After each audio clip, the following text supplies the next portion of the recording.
Star Wars 7x7, episode 2786.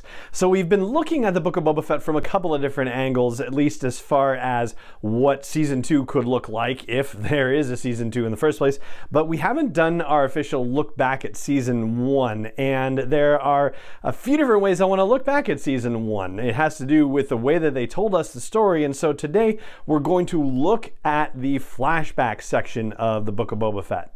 Punch it!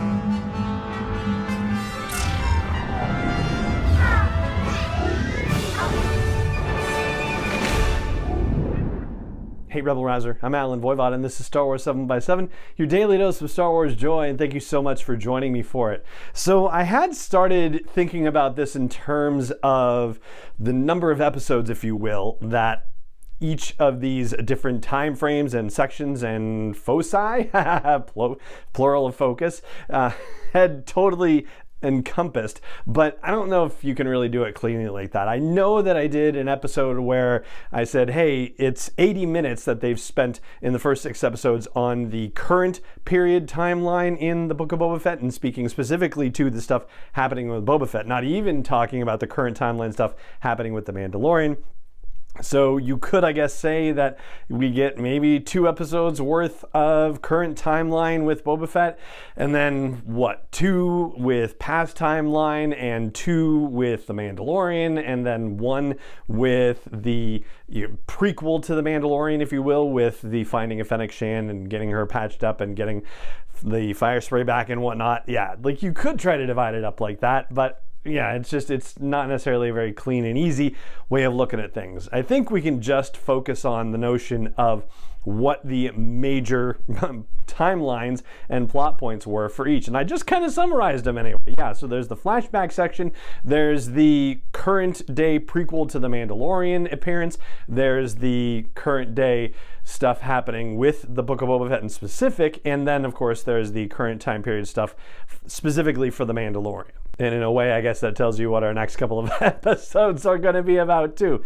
But let's stay on this one, which is the flashback time sequence. And I'll say right at the top so far that it really doesn't give us any evidence that the flashback situation happens over the course of a long period of time. So Boba Fett's unfortunate and untimely drop into the Sarlacc pit happens in 4 ABY. We know that from Return of the Jedi. He has to escape relatively soon after the fact, simply just for survival purposes. And we don't know how much time he spends with the Tusken Raiders until they are slaughtered, but it doesn't seem like it is that long a time, like at most a year, right? But even that long seems unlikely when you look at what happened, and so we're going to look at what happened. So what we know is that, first step, he escapes from the Sarlacc pit. Great scene, by the way, disgusting and horrifying and dramatic with him crawling out of there, and also funny with the Jawas knocking him out and taking his armor. I mean, yeah, that particular sequence had every element of Star Wars and of just any storytelling that you could want. Like every emotional kind of beat you would hope for was there. It had it all. It really did. And it doesn't seem like it was very long at all from the point at which the Tusken Raiders found him and had him chained to a stake outside their camp to the point where he dealt with that crazy Ray Harryhausen monster and earned the respect of the Tusken Raiders. The second element of his time with the Tusken Raiders has to do with his training in the fighting style of the Tusken Raiders and the unfortunate attack on them by the Pike train, which then Boba Fett turns into a fantastic opportunity for the Tuskens, or so it seems. And once again, this particular part of the story has it all. It has the drama of Boba Fett fighting to get the speeder bikes away from the Kintan Striders, and the comedy of him teaching the Tusken Raiders how to ride those bikes. Then the action sequence of that whole train heist situation, and finally the most awesome part, in my opinion, of the Book of Boba Fett Season 1, the induction of Boba Fett into the tribe and that final ritualistic dance around the campfire that ended one of the episodes. I think without question, as I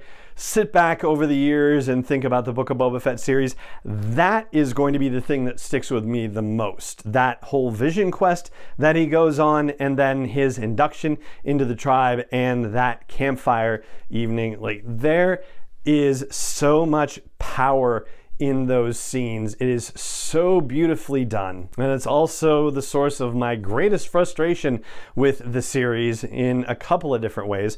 One of them being how they decided to deal with the Tusken Raiders, having them slaughtered allegedly by the Kintan Striders, but we all kind of suspected that it was the Pikes after all. And yes, that was finally confirmed in the final episode of the series or the season. And A, for that to be the decision in the first place, and B, for Boba Fett to just let it go and then wander in the desert for another 4 or 5 years without seeming to do anything about it is just a strange and unusual decision. And yes, I know there's probably precedent for using that kind of situation as an inciting incident to set Boba Fett up for something later. But that's the other frustrating thing for me, is that they don't actually use that incident for the purpose with which it's seemingly created. This would be exactly the kind of thing that, you know, if Boba Fett was thinking the Kintan Striders did it and thought that he had taken his revenge by killing all the Kintan Striders when he got back his ship, well, to finally find out that no, it wasn't just the Kintan Striders, that the Pikes had been behind it all along, and for Boba Fett to have his own cathartic experience dealing with the Pike bosses and getting his revenge, his justice for himself, yeah, that's another opportunity that seems to have been missed in the series. And, you know, having Fennec Shand get all those folks, yes, it's definitely a good thing that they were all taken care of, and it certainly closes the loops, it crosses the T's and dots the I's.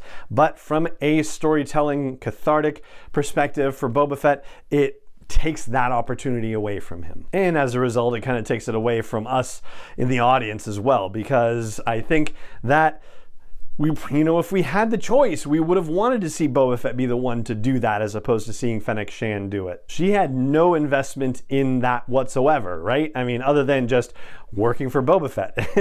That's it. There was nothing personal about that for her at all. And as viewers, we want to be emotionally invested. We want to be viewing and watching and engaging with characters who are emotionally invested. And so, yeah, that's another reason why I feel like the way that the Tusken Raider situation was handled is just a very frustrating situation. But I would like to know if that's just me, or if you feel the same way, if you feel differently about it. Please let me know. I would love to hear from you. So if you're watching this on YouTube, please chime in with a comment and let me know what you think. If you are catching an audio version of this, you can head to sw7x7.com and look for the show notes for this episode 2786 and drop a comment in the blog post there. I would love to hear what you think. Am I just being too particular about things, or is that legit?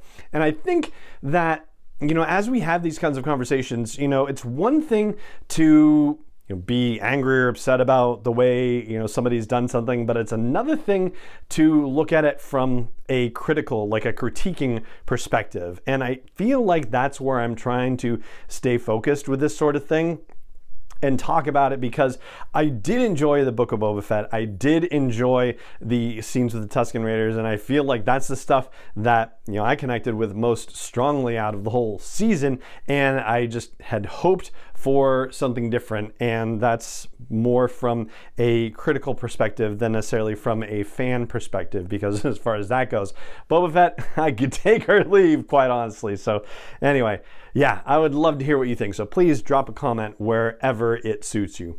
And that right there is going to do it for this episode of the show. It just remains for me to say thank you so much for joining me for it, as always, and may the Force be with you wherever in the world you may be.